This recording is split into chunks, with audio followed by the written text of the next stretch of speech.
Sahabat setia Gowor yang dikasih Tuhan, Shalom. Hari ini adalah Jumat 14 Juli 2023. Kita akan bersama-sama merenungkan firman Tuhan hari ini yang diambil dari Injil Matius 10 ayat 16 sampai dengan 23. Mari kita siapkan hati kita. Haleluya, haleluya. Roh kebenaran akan datang dan mengajar kalian segala kebenaran. Ia akan mengingatkan segala yang telah kunyatakan kepadamu. Haleluya, haleluya. Tuhan bersamamu dan bersama rohmu. Inilah Injil suci menurut Matius, dimuliakanlah Tuhan. Pada suatu hari Yesus bersabda kepada ke-12 muridnya, "Lihatlah, aku mengutus kalian seperti domba ke tengah-tengah serigala. Sebab itu hendaklah kalian cerdik seperti ular dan tulus seperti merpati.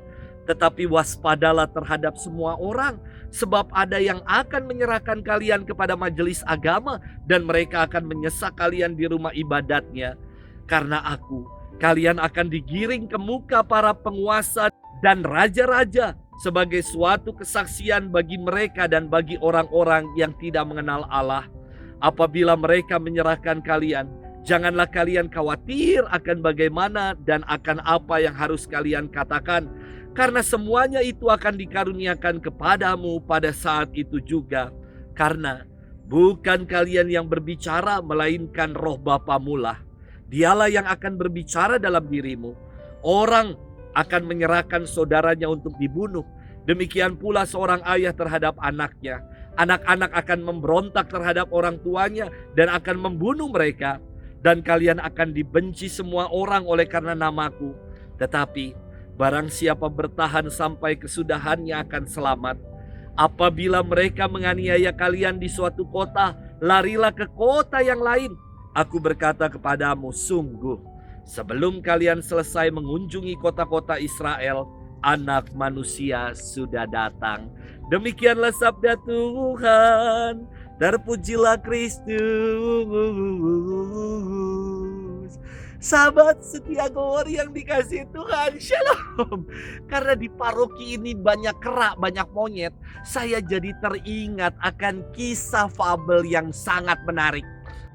Suatu kali ada seekor kera, dengan sombongnya dia mengklaim diri sebagai Raja Rimba. Dialah yang menguasai seluruh hutan dan cengkramannya di pohon tidak ada yang bisa menjatuhkannya. Mendengar itu, angin topan berkata, "Hei kera, aku bisa menjatuhkanmu dalam 10 detik." Mulailah angin topan itu menderu. Wush. Namun sampai 1 jam kera tetap mampu bertahan. Kini badai berkata, "Kera, aku mampu menjatuhkanmu hanya dalam 5 detik saja." Dan lagi-lagi ketika badai menerpa, wush, selama 1 jam, namun kera itu juga tetap bertahan dan tidak jatuh. Tetapi ketika datang angin sepoi-sepoi, berhembus pelan-pelan, baru beberapa saat kera ini terlelap, tidur, dan akhirnya jatuh. Sahabat setia Gowor yang dikasihi Tuhan, kisah ini mengajarkan kepada kita untuk tidak menjadi pribadi yang sombong dan lupa diri. Mungkin kita dapat bertahan di tengah badai dan topan yang dahsyat, namun janganlah sombong, karena kita bisa terlena dengan keserakahan, kenikmatan dan gemerlap dunia yang membuat kita terlelap dan akhirnya jatuh. Firman Tuhan hari ini berkisah tentang Yesus yang mengingatkan para murid bahwa mereka diutus seperti domba di tengah kawanan serigala. Kemarin kita mendengar perutusan para murid supaya mereka diutus tanpa membawa bekal apa-apa. Kini dikatakan perutusan para murid seperti domba di tengah kawanan serigala. Apa maksudnya? Bukankah perutusan yang seperti ini terdengar konyol dan seperti sebuah umpan saja? Sabda ini sangat dalam maknanya. Bahwa para murid diutus di tengah-tengah kawanan serigala untuk senantiasa mau mengandalkan Sang Gembala yakni Tuhan sendiri.